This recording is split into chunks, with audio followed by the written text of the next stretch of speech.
Welcome to online classes. Today we will begin with the first year poetry. If I Was a Tree, written by Mudnakudu Chinnasamy, and it is translated into English by Rowena Hill.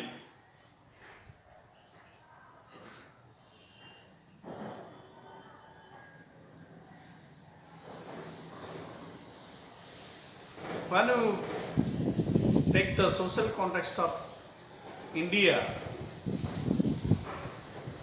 India is a like a spectrum. It is a mixture of multicolor. Like that, India is a multicultural, multi-religious, multilingual, multi-traditional, so on. More than that, multi-caste system. It was a great threat to a biggest religion of India, that is caste discrimination.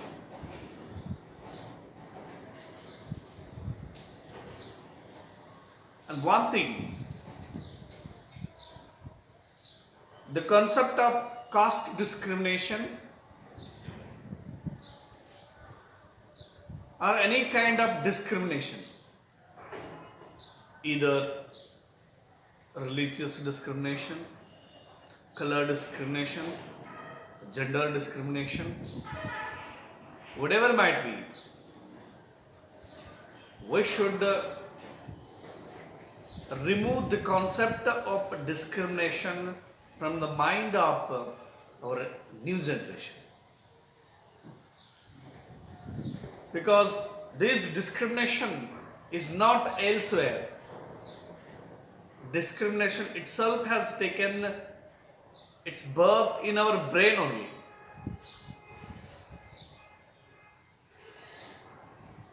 Our brain only can sense this imaginary concept of caste discrimination or any kind of discrimination.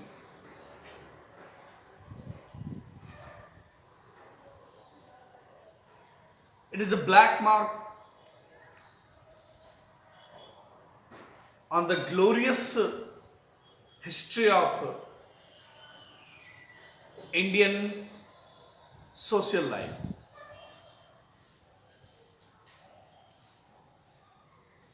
ಜಗತ್ತಿನಲ್ಲಿ ಹುಟ್ಟಿರ್ತಕ್ಕಂಥ ಯಾವುದೇ ಅಸ್ಪೃಶ್ಯತೆಯನ್ನು ತೆಗೆದುಕೊಂಡು ಹೋದಾಗ ಅವೆಲ್ಲಗಳು ಕೂಡ it is just A mind set. Discrimination is just A mind set that has born as a stereotype.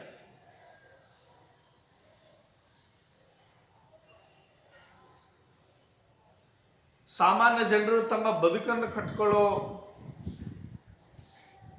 ವೇಗದಲ್ಲಿ ಈ ಜಾತಿ ವ್ಯವಸ್ಥೆಗಳು, ಧರ್ಮ ವ್ಯವಸ್ಥೆಗಳು, ಮೇಲು ಕೀಳು ಅಂತಕ್ಕಂಥ ಈ ಭಾವನೆಗಳು ನಮ್ಮ ಸಾಮಾಜಿಕ ಮತ್ತು ಆರ್ಥಿಕ ಅಭಿವೃದ್ಧಿಗೆ ಅತ್ಯಂತ ಮಾರಕವಾದ ಕೆಟ್ಟ ಪರಿಣಾಮವನ್ನು ಬೀರ್ತಾ ಇದೆ.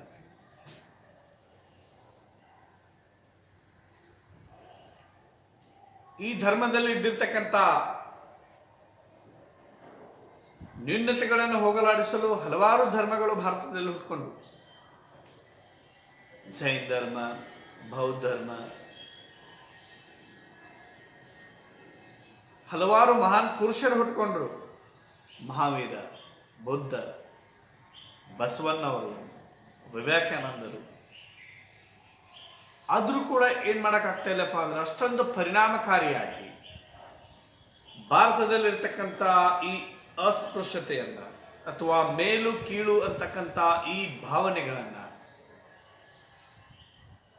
ಭಾರತೀಯರ ಮನಸ್ಥಿತಿಯಿಂದ ತೆಗೆದು ಹಾಕಲಿಕ್ಕೆ ಸಾಧ್ಯ ಆಗಲೇ ಇಲ್ಲ. ಬಸವಣ್ಣವರು ಅದಕ್ಕೋಸ್ಕರ ತಮ್ಮ ಜೀವನವನ್ನೇ ತ್ಯಾಗ ಮಾಡಿದರು. ಜೀವನ ಅಷ್ಟೇ ಅಲ್ಲದೆ ಜೀವನೂ ಕೂಡ ತ್ಯಾಗ ಮಾಡಿದರು.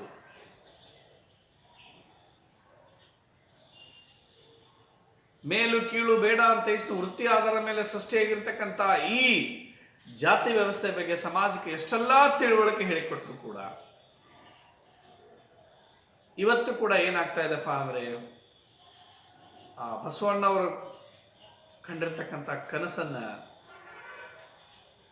ಅದೇ ಸಮುದಾಯದಲ್ಲಿ ಯಶಸ್ವಿ ಆಗಲಿಕ್ಕೆ ಕೆಲವೊಂದಿಷ್ಟು ಹಿತಾಸಕ್ತಿಗಳು ಅಡ್ಡಿಯಾಗಿವೆ.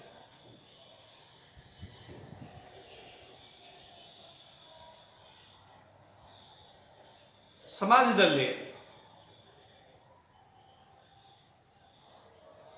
ಏನೆಲ್ಲ ಸುಧಾರಣೆಗಳನ್ನು ತರಬಹುದು, ಆದರೆ ಈ ಸಾಂಪ್ರದಾಯಸ್ಥ ದೇಶದಲ್ಲಿ ಜನರ ಮನಸ್ಥಿತಿಯಲ್ಲಿ ಸಿಕ್ಕಾಕೊಂಡಿರ್ತಕ್ಕಂಥ ಈ ಸ್ಟೀರಿಯೋಟೈಪ್ ಕಾನ್ಸೆಪ್ಟ್ಗಳನ್ನು, ಅದು ಜಾತಿ ಧರ್ಮಕ್ಕೆ ಸಂಬಂಧಪಟ್ಟಿರ್ತಕ್ಕಂಥ ಈ ಕಾನ್ಸೆಪ್ಟ್ಗಳನ್ನು ಅಷ್ಟೊಂದು ಪರಿಣಾಮಕಾರಿಯಾಗಿ ತೆಗೆದಾಕ್ಲಿಕ್ಕೆ ಆಗ್ತಾ ಇಲ್ಲ ಅಂತಂದ್ರೆ ಅದಕ್ಕೆ ಕಾರಣ ಏನು?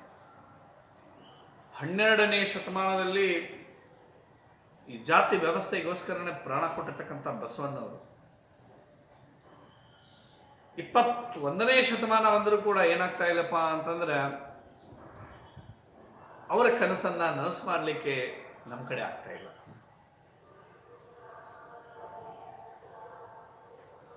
ನನ್ನ ಪ್ರಕಾರ ಈ ಜಾತಿ ವ್ಯವಸ್ಥೆಗಳನ್ನ ಆಯಾ ಜಾತಿಯಲ್ಲಿರ್ತಕ್ಕಂಥ ಆಯಾ ಧರ್ಮದಲ್ಲಿರ್ತಕ್ಕಂಥ ಪ್ರಮುಖ ಜನರು, ಧರ್ಮದ ಮುಖಂಡರು, ಜಾತಿಯ ಮುಖಂಡರು ಆ ಸಮುದಾಯದಲ್ಲಿರ್ತಕ್ಕಂಥ ಜನರನ್ನ ದುರುಪಯೋಗ ಪಡಿಸ್ಕೊಳ್ಳಿಕ್ಕೆ ಏನು ಮಾಡ್ತಾ ಇದ್ದಾರಪ್ಪ ಅಂತಂದ್ರೆ ಜನರನ್ನ ಎತ್ತಿ ಕಟ್ತಕ್ಕಂಥದ್ದನ್ನು ಸಮಾಜದಲ್ಲಿ ನೋಡ್ತಾ ಇದ್ದಾರೆ. ಜನಸಾಮಾನ್ಯರಿಗೆ ಜಾತಿಯ ಅವಶ್ಯಕತೆ ಇಲ್ಲ. ಜನಸಾಮಾನ್ಯರಿಗೆ ಯಾವ ಧರ್ಮದಲ್ಲಿ ಇದ್ದೀವಿ ಅಂತನೋ ಅವಶ್ಯಕತೆನೇ ಇಲ್ಲ. ಯಾವುದಾದ್ರೂ ಒಂದು ಧರ್ಮದಲ್ಲಿ ಸುಂದರವಾದ ಜೀವನ ನಡೆಸ್ಕೊಳ್ಳಿಕ್ಕೆ ಯಾವುದಾದ್ರೂ ಒಂದು ಧರ್ಮದಲ್ಲಿದ್ದರೆ ಸಾಕು ಅಂತಕ್ಕಂಥ ಮನುಷ್ಯನಾಗಿ ಹುಟ್ಟಿದ ಮೇಲೆ ಎಲ್ಲ ಧರ್ಮದ ಬೋಧನೆಗಳು ಒಂದೇ ಥರಾಗಿದ್ದಾವೆ, ಎಲ್ಲ ಧರ್ಮದ ಕಲ್ಪನೆಗಳು ಒಂದೇ ಥರನಾಗಿರುವಾಗ ಯಾವ ಧರ್ಮದಲ್ಲಿ ಹುಟ್ಟಿದ್ರು ಕೂಡ ಪ್ರತಿ ಧರ್ಮ ಕೂಡ ನಮ್ಗೆ ಹೇಳ್ತಕ್ಕಂಥದ್ದು ಏನಪ್ಪ ಅಂತಂದ್ರೆ ಸಂತೋಷವಾಗಿ ಈ ಜೀವನವನ್ನ, ನೆಮ್ಮದಿಯ ಜೀವನವನ್ನ ಹೆಂಗೆ ಕಳಿಬೇಕು ಅಂತ ಅನ್ನೋದ್ರ ಬಗ್ಗೆನೇ ಹೇಳಿದ ಹೊರತು ಯಾವ ಧರ್ಮದಲ್ಲಿ ಕೂಡ ಏನಪ್ಪ ಅಂದರೆ ಹಿಂಸೆಯನ್ನು ಪ್ರತಿಪಾದನೆ ಮಾಡಿರ್ತಕ್ಕಂಥದ್ದು ಇರ್ಬೋದು, ಯಾವ ಧರ್ಮದಲ್ಲಿ ಅಸಮಾನತೆಗೆ ಸಂಬಂಧಪಟ್ಟಿರ್ತಕ್ಕಂಥದ್ದು ಇರ್ಬೋದು, ಯಾವ ಧರ್ಮದಲ್ಲಿ ಕೂಡ ಏನಪ್ಪ ಅಂದರೆ ಈ ಅನಾಚಾರಗಳ ಬಗ್ಗೆ ಏನಪ್ಪ ಅಂದರೆ ಬೆಂಬಲ ಕೊಟ್ಟದ್ದನ್ನು ನೋಡಲೇ ಇಲ್ಲ. ಎಲ್ಲ ಧರ್ಮದಲ್ಲಿ ಕೂಡ ಒಂದೇ ಥರನಾಗಿರ್ತಕ್ಕಂಥ ಬೋಧನೆಗಳಿದ್ದಾಗ ದುಡುತ್ತಿರ್ತಕ್ಕಂಥ ಸಾಮಾನ್ಯ ಜನರಿಗೆ ಯಾವ ಧರ್ಮದಲ್ಲಿದ್ದರೂ ಕೂಡ ಏನಪ್ಪ ಅಂದರೆ ಹೊಟ್ಟೆಗೆ ತಿನ್ಲಿಕ್ಕೆ ಆಹಾರ ಮತ್ತು ಮನಸ್ಸಿಗೆ ನೆಮ್ಮದಿ ಕೊಡತಕ್ಕಂಥ ಧರ್ಮವನ್ನು ಅಕ್ಸೆಪ್ಟ್ ಮಾಡ್ಕೊಂಡು ಬದುಕ್ತಾ ಇದ್ದಾರೆ. And why should this calamities has been created in the society? And why the concept of religion or caste has been working as a drug in the social affairs?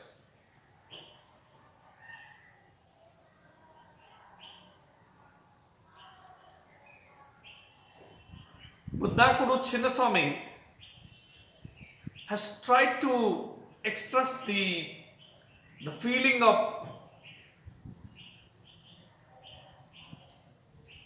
oppressed people,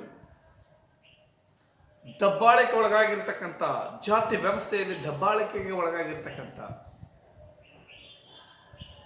ಆ ಮನಸ್ಸಿನ ಕಥೆಯನ್ನ ಹೇಳಲಿಕ್ಕೆ ಪ್ರಯತ್ನ ಮಾಡ್ಕೊಂಡು ಹೋಗುತ್ತೆ. If I was a tree,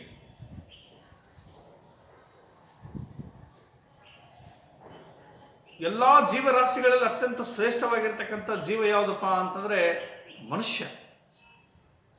ಅದೇ ಶ್ರೇಷ್ಠವಾದ ಈ ಜೀವಿಯಲ್ಲೇನೆ ಏನ್ ಆಗ್ತಾ ಇದೆಯಪ್ಪ ಅಂತಂದ್ರೆ ಅಸಮಾನತೆಯ ಅನಾಚಾರಗಳು ಅತ್ಯಂತ ವೈಭವಿತವಾಗಿ ಏನಾಗ್ತದಪ್ಪ ನಡ್ಕೊಂಡು ಹೋಗ್ತಾರೆ. ಸಮಾನತೆ ಅಂತಕ್ಕಂಥ ಸಾಮಾಜಿಕ ನ್ಯಾಯನ ಸಿಗಲಿಲ್ಲ ಅಂತಂದಾಗ ನಾವು ಈ ಜೀವವನ್ನು ಹೆಂಗೆ ಶ್ರೇಷ್ಠ ಜೀವ ಅಂತ ಕರೀಲಿಕ್ಕೆ ಸಾಧ್ಯ? ಅದಕ್ಕೆ ಮುದ್ದಾಕೊಡು ಚಿನ್ನಸ್ವಾಮಿಯರು ಹೇಳ್ಕೊಂಡು ಹೋಗ್ತಾರೆ, ನಾನು ಮನುಷ್ಯನಾಗಿ ಹುಟ್ಟೋ ಬದಲಿಗೆ ಏನಾಗಬೇಕಾಗಿತ್ತಪ್ಪ ಅಂತಂದ್ರೆ ಒಂದು ಮರವಾಗಿ ಹುಟ್ಟಬೇಕಾಗಿತ್ತು, ಅಥವಾ ಬೇರೆ ಯಾವುದಾದ್ರೂ ವಸ್ತುವಾಗಿ ಹುಟ್ಟಬೇಕಾಗಿತ್ತು. ಮನುಷ್ಯನಾಗಿ ಹುಟ್ಟಿದಕ್ಕೋಸ್ಕರ ನನ್ನನ್ನು ಎಷ್ಟು ಕೀಳಾಗಿ ಕಾಣ್ತಾ ಇದ್ದಾರೆ, ಯಾವುದಕ್ಕೂ ಉಪಯೋಗ ಇಲ್ಲದೆ ಇರತಕ್ಕಂಥ ವಸ್ತುವಿನ ಥರ ನನ್ನ ನೋಡ್ತಾ ಇದ್ದಾರೆ. ಒಂದು ವೇಳೆ ಮನುಷ್ಯನಲ್ಲದೆ ಬೇರೆ ಯಾವುದಾದ್ರೂ ವಸ್ತುವಾಗಿ ನಾನು ಹುಟ್ಟಿದ್ರೆ ನಾನು ಒಂದು ಯಾವುದಾದ್ರೂ ಒಳ್ಳೆ ಕೆಲಸಕ್ಕೋಸ್ಕರ ಉಪಯೋಗ ಬರ್ತಾ ಇದ್ದೆ ಅಂತಕ್ಕಂಥ ನೋವು ಅವರಲ್ಲಿ ಕಾಡ್ತಕ್ಕಂಥದ್ದನ್ನು ಈ ಪದ್ಯದಲ್ಲಿ ನಾವು ನೋಡ್ಬೋದು. ಒಂದ್ಸಲ ನಾನು ಈ ಪದ್ಯವನ್ನು ರಿಸೈಟೇಷನ್ ಮಾಡ್ತಾ ಇದ್ದೀನಿ. If I was a tree, the bird wouldn't ask me before it built it nest what caste I am. When sunlight embraced me, my shadow wouldn't feel defiled. My friendship with the cool breeze and the leaves would be sweet. Raindrops wouldn't turn back, taking me for a dog eater. When I branch out further from my roots, Mother Earth wouldn't flee, shouting for the bath. The sacred cow would scrape her body on my bark, scratching wherever it itched, and the 300,000 God sheltering inside her would touch me. Who knew at the end, hacked into the pieces of dry wood, burning in the holy fire, I might be made pure, or becoming the buyer for the sinless body, be born on the shoulders of the poor good men. ಇದೇ ಪದ್ಯವನ್ನು ಕನ್ನಡದಲ್ಲಿರ್ತಕ್ಕಂಥ ಈ ಪದ್ಯವನ್ನು ಕೂಡ ಏನಪ್ಪ ನಾನು ಒಂದು ಸಾವರ್ತಿ ಓದಿ ಹೇಳ್ತಾ ಇದ್ದೀನಿ. ಅದು ಟ್ರಾನ್ಸ್ಲೇಟೆಡ್ ವರ್ಷನ್ದಲ್ಲಿ ಇಂಗ್ಲೀಷನ್ನು ಓದಿದ್ದು ನಾವು. ಈ ಕನ್ನಡದಲ್ಲಿ ಕೂಡ ಮುದ್ದಾಕೊಡು ಚಿನ್ನಸ್ವಾಮಿಯವರು ಯಾವ ಥರನಾಗಿ ತಮ್ಮ ಭಾವನೆಗಳನ್ನು ವ್ಯಕ್ತಪಡಿಸಿದ್ದಾರೆ ಅಂತಕ್ಕಂಥದ್ದನ್ನು ಮೂಲತಃ ಕನ್ನಡದಲ್ಲಿರ್ತಕ್ಕಂಥ ಪದ್ಯ, ಹಾಗಾಗಿ ಕನ್ನಡದ ಪದ್ಯವನ್ನು ಕೂಡ ನಾನಲ್ಲಿ ಓದ್ತಾ ಇದ್ದೀನಿ. ನಾನೊಂದು ಮರವಾಗಿದ್ದರೆ ಹಕ್ಕಿ ಗೂಡು ಕಟ್ಟುವ ಮುನ್ನ ಕೇಳುತ್ತಿರಲಿಲ್ಲ ನೀನು ಯಾವ ಕುಲ, ಬಿಸಿಲು ನನ್ನು ಅಪ್ಪಿಕೊಂಡಾಗ ನೆರಳಾಗುತ್ತಿರಲಿಲ್ಲ ಮೈಲಿಗೆ ತಂಬೇಲರ ಕೂಡ ಎಲೆಗಳ ಸ್ನೇಹ ಮಧುರವಾಗಿರುತ್ತಿತ್ತು. ಮಳೆ ಹನಿಗಳು ನಾನು ಸ್ವಪಚನೆಂದು ಹಿಂದು ಸರಿಯುತ್ತಿರಲಿಲ್ಲ, ನಾನು ಬೇರೂರಿ ಕುಡಿ ಇಡುತ್ತಿರುವಾಗ ಭೂದೇವಿ ಮಡಿಮಡಿ ಎಂದು ಓಡುತ್ತಿರಲಿಲ್ಲ. ಪವಿತ್ರ ಗೋವು ನನ್ನ ತೊಗಟೆಗೆ ತನ್ನ ಮೈ ಉಜ್ಜಿ ತುರುಕಿ ತೀರಿಸಿಕೊಳ್ಳುವಾಗ ಅದರ ಅಂಗಾಂಗಗಳಲ್ಲಿ ಅಡಗಿಕೊಂಡ ಮುಕ್ಕೋಟಿ ದೇವತೆಗಳು ನನ್ನನ್ನು ಮುಟ್ಟಿಸಿಕೊಳ್ಳುತ್ತಿದ್ದರು. ಯಾರಿಗೆ ಗೊತ್ತು ನನ್ನ ಅಂತ್ಯಕಾಲದಲ್ಲಿ ಕಡಿದು ತುಂಡಾದ ವನಸೀಳೊಂದು ಹೋಮಾಗ್ನಿಯಲ್ಲಿ ಬೆಂದು ಪಾವನವಾಗುತ್ತಿತ್ತೇನೋ, ಅಥವಾ ಸತ್ಪುರುಷನೊಬ್ಬನ ಹೆಣಕ್ಕೆ ಚಟ್ಟವಾಗಿ 4 ಜನ ಸಜ್ಜನರ ಹೆಗಲ ಇರಬಹುದಿತ್ತೇನೋ ಅಂತ. ಬಹಳಷ್ಟು ಮಾರ್ಮಿಕವಾಗಿ ಏನಪ್ಪ ಅಂತಂದರೆ ಈ ಪದ್ಯವನ್ನು ಮುದ್ದಾಕೊಡು ಚಿನ್ನಸ್ವಾಮಿಯವರು ಜಾತಿ ವ್ಯವಸ್ಥೆ ಮೇಲೆ ಬೆಳಕನ್ನು ಚೆಲ್ಲೋ ಒಂದು ದಾರಿಯಲ್ಲಿ ನಮಗೆ ಕೊಟ್ಟಿದ್ದಾರೆ. If I was a tree, the bird wouldn't ask me before it built its nest what caste I am. ಮುದ್ದಾಕೊಡು ಕವಿಯವರ ನೋವು ಏನಪ್ಪಾ ಅಂತಂದ್ರೆ, ನಾನು ಮನುಷ್ಯನಾಗಿ ಹುಟ್ಟೋ ಬದಲಿಗೆ, ಕೆಳ ಜಾತಿಯಲ್ಲಿ ಹುಟ್ಟೋ ಬದಲಿಗೆ ನಾನೊಂದು ಮರವಾಗಿದ್ದರೆ ಆ ಮರದಲ್ಲಿ ಗೂಡನ್ನು ಕಟ್ತಕ್ಕಂಥ ಹಕ್ಕಿಗಳು ಏನು ಮಾಡ್ತಾ ಇರಲಿಲ್ಲಪ್ಪ ಅಂತಂದ್ರೆ, ನಾನು ಗೂಡನ್ನು ಕಟ್ಟೋಕ್ಕಿಂತ ಮುಂಚಿತವಾಗಿ ನನ್ನ ಜಾತಿ ಯಾವುದು ಅಂತ ಕೇಳ್ತಾ ಇರಲಿಲ್ಲ. ನಾನು ಯಾವ ಜಾತಿಯವನು ಅಂತ ನನ್ನನ್ನು ಕೇಳ್ತಾ ಇರಲಿಲ್ಲ. ಹಾಗಾಗಿ ನಾನು ಮರವಾಗಿದ್ದರೆ ಚೆನ್ನಾಗಿತ್ತು, ಮನುಷ್ಯನವಕ್ಕಿಂತ ಮುಂಚಿತವಾಗಿ ಈ ಜಾತಿ ವ್ಯವಸ್ಥೆಯ ಈ ಸಮಾಜದಲ್ಲಿ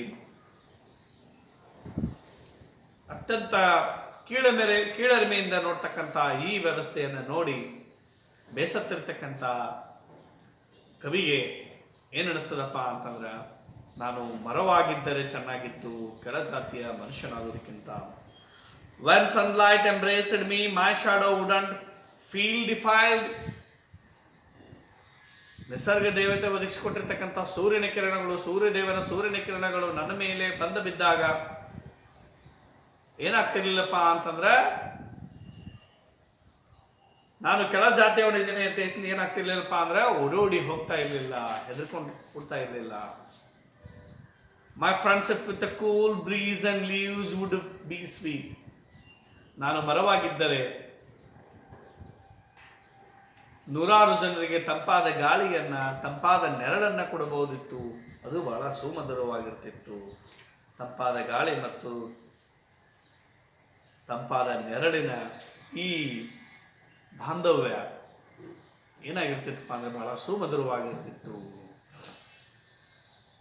rain drops wouldn't turn back taking me for a dog eater. ಇಲ್ಲಿ ಡಾಗ್ ಈಟರ್ ಅಂತಂದ್ರೆ ಕೆಳ ಜಾತಿಯವನು ಅಂತ ಅರ್ಥ ಕೊಡ್ತಕ್ಕಂಥದ್ದು. ನಿಸರ್ಗ ದೇವತೆ ಒದಗಿಸಿಕೊಟ್ಟಿರ್ತಕ್ಕಂಥ ಮಳೆ ಹನಿಯು ನನ್ನ ಮೇಲೆ ಬೀಳುವಾಗ ತಾನು ಬೆನ್ನು ತಿರುಗಿಸಿ ವಾಪಸ್ ಹೋಗ್ತಾ ಇರಲಿಲ್ಲ, ನಾನು ಕೆಳ ಜಾತಿಯವನೆಂದು. When I branched out further from my roots, my mother earth wouldn't flee shouting for the bath. ಭೂತಾಯಿ, ನಾನು ಮರವಾಗಿದ್ದರೆ, ನಾನು ಬೇರು ಹೊಡಿತಾ ಇದ್ದರೆ, ಮೊಳಕೆ ಹೊಡಿತಾ ಇದ್ದರೆ ಭೂಮಿಯಲ್ಲಿ, ಆ ಭೂತಾಯಿ ನಾನು ಕೆಳ ಜಾತಿಯವನೆಂದು ನನಗೆ ಬೇರನ್ನು ಬಿಡಲಿಕ್ಕೆ ಆಶ್ರಯನ ಕೊಡಲಾರ್ದು ಏನಾಗ್ತಿರ್ಲಿಲ್ಲಪ್ಪ ಅಂದ್ರೆ ಜಳಕಕ್ಕೋಸ್ಕರ, ತನ್ನ ಮಡಿವಂತಿಕೆಗೋಸ್ಕರ ಓಡಿ ಹೋಗ್ತಾ ಇರಲಿಲ್ಲ. ಕೆಳ ಜಾತಿಯವರನ್ನು ಮುಟ್ಟಿದ ತಕ್ಷಣ ನಾವು ಅಪವಿತ್ರ ಆಗ್ತೇವೆ ಅಂತ ಏನಪ್ಪ ಅಂದ್ರೆ ಸ್ನಾನ ಮಾಡ್ತಕ್ಕಂಥ ಜನರಿಗೆ, ಸ್ನಾನದಿಂದ ಪವಿತ್ರ ಆಗ್ತಕ್ಕಂಥ ಮೂರ್ಖ ಜನರಿಗೆ, ಅಂಥ ಜನರನ್ನ ರಕ್ಷಣೆ ಮಾಡ್ತಕ್ಕಂಥ ದೇವತೆಯ ರೂಪದಲ್ಲಿರ್ತಕ್ಕಂಥ ನಿಸರ್ಗನೂ ಕೂಡ ಏನಪ್ಪಾ ಅಂತಾರೆ, ನೀನು ಕೆಳ ಜಾತಿಯವನಿಂದ ಏನಪ್ಪಾ ಅಂದ್ರೆ ಓಡಿ ಹೋಗ್ತಾ ಇರಲಿಲ್ಲ. The secret cow would scrape her body on my bark, scratching wherever it itched, and the 300,000 gods sheltering inside her would touch me.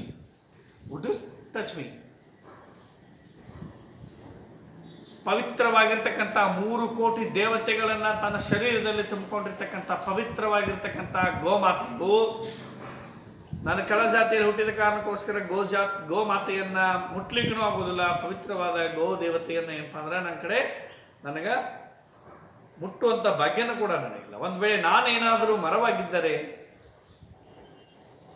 ಆ ಪವಿತ್ರ 3 ಕೋಟಿ ದೇವತೆಗಳನ್ನು ತನ್ನ ಶರೀರದಲ್ಲಿ ಇಟ್ಕೊಂಡು ಪವಿತ್ರವಾಗಿರ್ತಕ್ಕಂಥ ಗೋವು ತನ್ನ ಮೈಗೆ ತುರಿಕೆಯಾದಾಗ ತನ್ನ ಮೈಯನ್ನು ಬಂದು ಏನಪ್ಪ ಅಂದ್ರೆ ನನ್ನ ಆ ಮರದ ದಿಮ್ಮಿಗೆ ಉಜ್ಕೋತಾ ಇರಬೇಕಾದ್ರೆ ನೀನು ಯಾವ ಜಾತಿಯವನು ಎಂದು ಕೇಳ್ತಾ ಇರಲಿಲ್ಲ. ಆ ಗೋತಾಯಿಯ ದೇಹದಲ್ಲಿರ್ತಕ್ಕಂಥ 3 ಕೋಟಿ ದೇವರು ಕೂಡ ಏನ್ ಮಾಡ್ಕೊತಾ ಇರ್ಲಿಲ್ಲಪ್ಪ ಅಂದ್ರೆ ಬೇಸರ ಮಾಡ್ಕೊತಾ ಇರ್ಲಿಲ್ಲ, ನೀನು ಯಾವ ಜಾತಿಯವನೆಂದು ಕೇಳಿ. ಹೂ ನೋಸ್, ಯಾರಿಗೆ ಗೊತ್ತು, ಅಟ್ ದ ಎಂಡ್ ಕೊನೆಗಾಲದಲ್ಲಿ, hacked into the pieces of dry wood. ನಾನೊಂದು ಮರವಾಗಿದ್ದರೆ, ಮನುಷ್ಯನಾಗಿದ್ದರೆ ಯಾವುದಕ್ಕೂ ಉಪಯೋಗ ಇಲ್ಲ. ನಾನೊಂದು ಮರವಾಗಿದ್ದರೆ ಕೊನೆಗಾಲದಲ್ಲಿ ಯಾರಿಗೆ ಗೊತ್ತು, ನನ್ನನ್ನು ಕಡದ ಒಣ ಹಾಕಿದಾಗ ಆ ಕಟ್ಟಿಗೆಯು hacked into the pieces of dry wood, ಕೊನೆಗಾಲದಲ್ಲಿ ನನ್ನನ್ನು ಕಟ್ಟಿಗೆಯಾಗಿ ಕಡಿದು ತುಕಡಿ ಹಾಕಿದಾಗಲೂ ಕೂಡ, burning in the holy fire, ಆ ಕಟ್ಟಿಗೆ ತುಂಡನ್ನು ಪವಿತ್ರವಾದ ಹೋಮಾಗ್ನಿಯಲ್ಲಿ ಹಾಕಿದಾಗ, it might be made pure, ಅದು ಏನಾಗ್ತಿತ್ತಪ್ಪ ಅಂದ್ರೆ ನಾನು ಪವಿತ್ರನಾಗ್ತಿದ್ದೆ, ಮರವಾಗಿ ಪವಿತ್ರನಾಗ್ತಿದ್ದೆ, ಪವಿತ್ರ ಹೋಮಾಗ್ನಿಯಲ್ಲಿ ಬಂದು. Or becoming the buyer for the sinless body, be born on the shoulders of 4 good men. ನಾನು ಮರವಾಗಿ ಹುಟ್ಟಿದ್ದರೆ ಏನಪ್ಪಾ ಅಂದ್ರೆ ಒಬ್ಬ ಒಳ್ಳೆಯ ವ್ಯಕ್ತಿಯ ತೀರ್ಕೊಂಡ ನಂತರ ಆ ದೇಹವನ್ನ, ಸತ್ತ ದೇಹವನ್ನ ಹೊತ್ಕೊಂಡು ಹೋಗ್ಲಿಕ್ಕೆ ಮಾಡ್ತಕ್ಕಂಥ ಚಟ್ಟ ಆದರೂ ಆಗ್ತಿದ್ದೆ ನಾನು. ಕಟ್ಟಿಗೆಯಿಂದ ತಯಾರು ಮಾಡಿರ್ತಕ್ಕಂಥ ಚಟ್ಟ ಆಗ್ತಿದ್ದೆ. ಆ ಪವಿತ್ರವಾಗಿರ್ತಕ್ಕಂಥ ವ್ಯಕ್ತಿಯ, ಆ ಒಳ್ಳೆಯ ವ್ಯಕ್ತಿಯ ಹೆಣಕ್ಕೆ ಚಟ್ಟ ಆಗಿ 4 ಜನ ಒಳ್ಳೆಯ ಜನರ ಹೆಗಲ ಮೇಲಾದರೂ ಇರ್ತಿದ್ದೆ ನಾನು. ಅದು ನನಗೆ ಹೆಮ್ಮೆ ತರ್ತಾ ಇತ್ತು. ಆದರೆ ನನ್ನನ್ನು ಯಾಕೆ ಮನುಷ್ಯನಾಗಿ ಹುಟ್ಟಿಸ್ತಿ? ಮನುಷ್ಯನಾಗಲಾರ್ದ ನಾನು ಏನಾಗಿರ್ಬೇಕಾಗಿತ್ತಪ್ಪ ಅಂತಂದ್ರೆ ಮರವಾಗಿರಬೇಕಾಗಿತ್ತು. ಒಂದು ವೇಳೆ ನಾನೇನಾದರೂ ಮರವಾಗಿದ್ದರೆ ಏನಾಗ್ತಿದ್ದಪ್ಪ ಅಂತಂದ್ರೆ ಇಷ್ಟೆಲ್ಲ ಪ್ರಯೋಜನಗಳಾಗ್ತಾ ಇದ್ದು ಅಂತಕ್ಕಂಥದ್ದು. ನಾನು ಮರವಾಗಿದ್ದರೆ ನೋಡ್ರಿ, ಮೊದಲೇ ಸ್ಟಾಂಜಾದಲ್ಲಿ ನಾನು ಮನುಷ್ಯನಾಗೋ ಬದಲಿಗೆ ಮರವಾಗಿದ್ದರೆ ಏನಾಗ್ತಿದ್ದಪ್ಪ ಅಂತಂದ್ರೆ, ಮರವಾಗಿ ಹುಟ್ಟಿದ್ರೆ ಏನಾಗ್ತಿದ್ದಪ್ಪ ಅಂತಂದ್ರೆ ಹಕ್ಕಿಗಳಿಗೆ ಗೂಡು ಕಟ್ಕೊಳ್ಳಿಕ್ಕೆ ನಾನು ಏನಾಗ್ತಿದ್ದಪ್ಪ ಅಂದ್ರೆ ಉಪಯೋಗಕ್ಕೆ ಬರ್ತಾ ಇದ್ದೆ. ಯಾವ ಹಕ್ಕಿಯೂ ಕೂಡ ನನ್ನ ಜಾತಿ ಯಾವುದು ಅಂತ ಕೇಳ್ತಾ ಇರಲಿಲ್ಲ. ಸೂರ್ಯ ದೇವರು ಕೂಡ ಏನಪ್ಪ ಅಂದ್ರೆ ತನ್ನ ಬಿಸಿಲನ್ನು ನನ್ನ ಮೇಲೆ ಹಾಕುವಾಗ, ತನ್ನ ಬೆಳಕನ್ನು ನನ್ನ ಮೇಲೆ ಚೆಲ್ಲುವಾಗ ನಾನು ಕೆಳಜಾತಿಯವನೆಂದು ನನ್ನಿಂದ ವಾಪಸ್ ಹೋಗ್ತಾ ಇರಲಿಲ್ಲ. ಮತ್ತು ಏನಪ್ಪ ಅಂತಂದ್ರೆ ಆ ಮರವಾಗಿದ್ದರೆ ಏನಾಗ್ತಿದ್ದಪ್ಪ ಅಂದ್ರೆ ತಂಪಾದ ಗಾಳಿ ಮತ್ತು ತಂಪಾದ ನೆರಳಿನ ಆ ಸಂಗಮ, ಕಂಪನಿ ಏನಾಗಿರ್ತಿತ್ತಪ್ಪ ಅಂದ್ರೆ ಸ್ವೀಟ್ ಆಗಿರ್ತಿತ್ತು ಅಂತಕ್ಕಂಥದ್ದು, ಸುಮಧುರವಾಗಿರ್ತಿತ್ತು. ತಂಪಾದ ಗಾಳಿ ಮತ್ತು ನೆರಳು, ರೈನ್ ಡ್ರಾಪ್ಸ್, ಮಳೆ ಹನಿಗಳು ನನ್ನ ಮೇಲೆ ಬೀಳುವಾಗ ಏನಪ್ಪ ಅಂದ್ರೆ ತನ್ನ ಬೆನ್ನು ತಿರುಗಿ ವಾಪಸ್ ಹೋಗ್ತಾ ಇದ್ದಾರೆ. ನಾನು ಕೆಳಜಾತಿಯವನಂತ 2ನೇ ಸ್ಟಾಂಜಾದಲ್ಲಿ ಹೇಳಿರ್ತಕ್ಕಂಥದ್ದು. ನಾನು ಬೇರೂರಿ, ಭೂಮಿಯಲ್ಲಿ ಬೇರೂರಿ ಮರವಾಗಿ ಬೆಳೀತಾ ಇರಬೇಕಾದ್ರೆ ಭೂದೇವಿಯು ನಾನು ಕೆಳಜಾತಿಯನ್ನೆಂದು ಪವಿತ್ರತೆಗೋಸ್ಕರ ಸ್ನಾನ ಮಾಡಲು ಓಡಿ ಹೋಗ್ತಾ ಇರಲಿಲ್ಲ. ನಾನು ಮನುಷ್ಯನಾಗಿ ಹುಟ್ಟಬಾರ್ದಾಗಿತ್ತು, ನಾನು ಏನಾಗಬೇಕಾಗಿತ್ತು? ಮರವಾಗಿ ಹುಟ್ಟಬೇಕಾಗಿತ್ತು ಅಂತ ಹೇಳಿದ ಕವಿ ಬಯಸ್ತಾ ಇದ್ದಾನೆ. ಈಗ 3ನೇ ಸ್ಟಾಂಜಾದಲ್ಲಿ ನಾನು ಮನುಷ್ಯನಾಗಲಾರ್ದ, ಕೆಳಜಾತಿಯಲ್ಲಿ ಮನುಷ್ಯನಾಗಿ ಹುಟ್ಟಲಾರ್ದ ನಾನು ಮರವಾಗಿದ್ದರೆ ಮತ್ತೊಂದು ಉಪಯೋಗ ಏನಾಗ್ತಿದ್ದಪ್ಪ ಅಂತಂದ್ರೆ, ಮುಕ್ಕೋಟಿ ದೇವತೆಗಳನ್ನು ತನ್ನ ಶರೀರದಲ್ಲಿ ತುಂಬಿಕೊಂಡಿರ್ತಕ್ಕಂಥ ಗೋಮಾತೆಯು ತನ್ನ ಮೈಗೆ ತುರಿಕೆಯಾದಾಗ ನನ್ನ ಶರೀರಕ್ಕೆ, ನನ್ನ ಏನಪ್ಪ ಅಂತಂದ್ರೆ ಕಾಂಡಕ್ಕೆ ಬಂದು ತಿಕ್ಕಿದಾಗ, ಮೈಯನ್ನು ಉಜ್ಜಿಕೊಂಡಾಗ ಮುಕ್ಕೋಟಿ ದೇವತೆಗಳು ಬೇಜಾರು ಮಾಡ್ಕೋತಾ ಇರಲಿಲ್ಲ. ನಾನು ಮನುಷ್ಯನಾಗಿ ಹುಟ್ಟಬಾರ್ದಾಗಿತ್ತು ಮತ್ತು ಮರವಾಗಿ ಹುಟ್ಟಬೇಕಾಗಿತ್ತು. ಆ ಗೋಮಾತೆಗೆ ಮೈ ತುರಿಕೆಗಾದರೂ ನಾನು ಉಪಯೋಗಕ್ಕೆ ಬರ್ತಾ ಇದ್ದೇನೆ. ಕೊನೆಯ ಸ್ಟಾಂಜಾದಲ್ಲಿ ಹೇಳ್ತಕ್ಕಂಥದ್ದು, ನಾನು ಮರವಾಗಿದ್ದರೆ ಕೊನೆಗಾಲದಲ್ಲಿ ಏನಾಗ್ತಾ ಇತ್ತಪ್ಪ ಅಂತಂದ್ರೆ, ನಾನು ಬಿದ್ದು ಹೋದಾಗ, ಅವನ ಕಟ್ಟಿಗೆ ಆದಾಗ, ಅವನ ಕಟ್ಟಿಗೆಯನ್ನು ಪವಿತ್ರವಾದ ಹೋಮದಲ್ಲಿ ಬಳಸಿ ನಾನು ಏನಾಗ್ತದೆ, ಹೋಮಾಗ್ನಿಯಲ್ಲಿ ಬಿದ್ದು ನಾನು ಪವಿತ್ರನಾಗ್ತಾ ಇದ್ದೆ. ಹೋಮಾಗ್ನಿಗೋಸ್ಕರ ಆದರೂ ನಾನು ಉಪಯೋಗಕ್ಕೆ ಬರ್ತಾ ಇದ್ದೆ. ಅದಲ್ಲದೆ ಹೋದ್ರೆ ನಾನು ಕಡದ ಕಟ್ಟಿಗೆ ಆಗಿದ್ರೆ ಏನಾಗ್ತಿದ್ದೆಪ್ಪ ಅಂತಂದ್ರೆ, ಒಬ್ಬ ಸಜ್ಜನ ವ್ಯಕ್ತಿಯ ಸತ್ತಾಗ ಅವನ ಹೆಣಕ್ಕೆ ಏನಾಗ್ತಿದ್ದೆಪ್ಪ ಅಂದ್ರೆ ಚಟ್ಟ ಆಗ್ತಾ ಇದೆ. ಚಟ್ಟ ಆಗಿ 4 ಜನ ಸಜ್ಜನ ವ್ಯಕ್ತಿಗಳ ಹೆಗಲ ಮೇಲೆ ಅವರು ಇರ್ತಾ ಇದ್ದೆ ಅಂತಕ್ಕಂಥ ಮಾತನ್ನು ಮುದ್ದಾಕೊಡು ಚಿನ್ನಸ್ವಾಮಿಯವರು ಏನಪ್ಪ ಅಂತಂದ್ರೆ ತಮ್ಮ ಜಾತಿ ವ್ಯವಸ್ಥೆಯಿಂದ ಬೆಸೆತಿರ್ತಕ್ಕಂಥ ಈ ಕೀಳರಿಮೆ ಅಂತಕ್ಕಂಥ ಭಾವನೆಗೆ, ಮನುಷ್ಯನಾಗಿ ಮನುಷ್ಯನಾಗಿ ಹುಟ್ಟೋದಕ್ಕಿಂತ ನಾನು ಏನಪ್ಪ ಅಂದ್ರೆ ಮರವಾಗಿ ಹುಟ್ಟಿದ್ರೆ ಇಷ್ಟೆಲ್ಲ ಉಪಯೋಗ ಬರ್ತಾ ಇದ್ದೆ ಅಂತಕ್ಕಂಥ ಒಂದು ಭಾವನೆಯನ್ನು ಏನು ಮಾಡಿದಾರಪ್ಪ ಅಂದರೆ ಇಲ್ಲಿ ಎಕ್ಸ್ಪ್ರೆಸ್ ಮಾಡಿರ್ತಕ್ಕಂಥದ್ದು.